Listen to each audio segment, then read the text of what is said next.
tayo ay nasa ano na tayo ba ngayon? Nasa New Testament, sa panahon ng Panginoong Jesucristo. Nung lumang panahon, ay ikinubos na ng Panginoong Jesucristo yun. Sa panahon natin ngayon. Baliwala na yung mga batas ni Moises noon. Ngunit, ito ay isang halaw. Ito ay isang halaw sa atin upang magturo sa atin ng tama nating pananaw sa buhay. Amen po?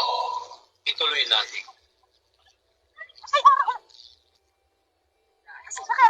Sa tumutulong sa may sakit, sa mababasa natin sa Lucas 13 verse 14, nang makita ni Jesus ang isang babae na may sakit, nabagabag